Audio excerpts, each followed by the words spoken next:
கங்கா நதி பேசுறேன். நான் எல்லா உயிரினங்களுக்கும் நான் தண்ணி தரேன். எனக்கு யாருமே நன்றி சொல்ல மாட்டேங்கிறாங்க. என்னோட தண்ணி குடிச்சிட்டு எல்லாரும் போறாங்க. என்னோட தண்ணி இல்லாம யாருமே உயிர் வாழ முடியாது. அதனால நான் இன்னைக்கு எந்த உயிர்கடம் வந்தா கூட நான் தண்ணி தந்து அனுப்புவேன். ஓகே, ஆனா தண்ணில எல்லாரும் என்ன போடுறாங்க? குப்பை போடுறாங்க. அதனால எனக்கு பிடிக்க மாட்டேங்குது. என் பேர் சுஜா. வெயில் ரொம்ப வேர்ப்பு கொட்டுது. வீட்டுக்குள்ள இருக்கும் போது ரொம்ப வேர்வடிக்கிற மாதிரி இருக்குது.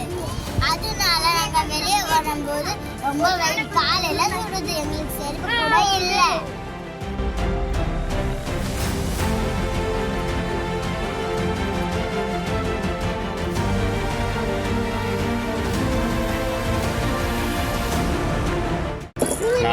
சொல்லுங்க. நான் தான் டிவி. நான் டிவிக்குள்ள இருந்து நான் மரம் கதை எல்லாம் சொல்ல போறேன். எல்லாம் அழகா கேட்கணும்.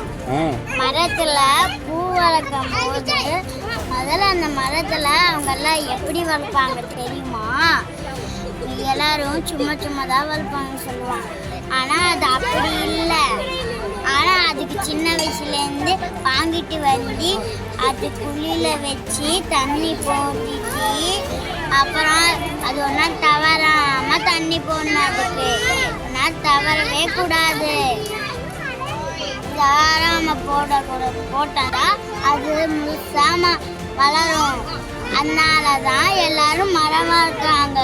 எந்த ஊர்லயும் மரம் இராதுன்னு சொல்ல முடியாது. ஏன்னா எல்லா ஊர்லயும் மரம் இருக்குது.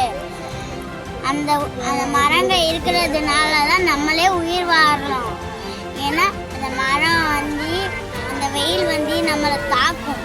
ஆனால் அந்த மரம் தான் நம்மளை அந்த வெயில் நம்ம கிட்ட வராமல் வைக்குது அந்த மரம்.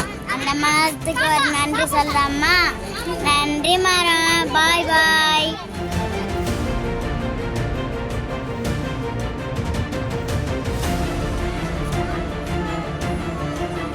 நான் தான் பறவை.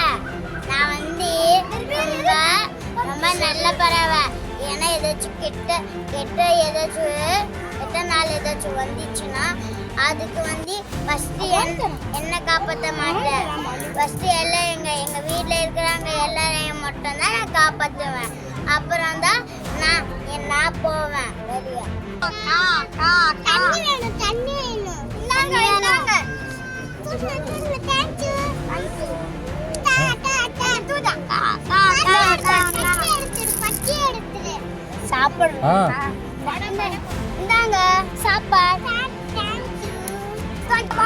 இப்ப காக்கா பேசுங்க. எப்படி இருந்தது தண்ணி? எப்படி இருந்தது?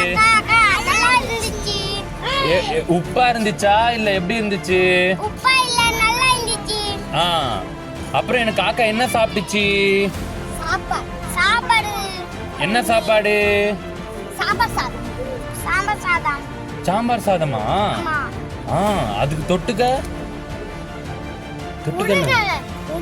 உருளைக்கிழங்கு. சொல்லு, நீதான் சொல்லு. இப்படி சொல்லணும். சரி, காக்கா இப்ப எங்க பறந்து போகுது?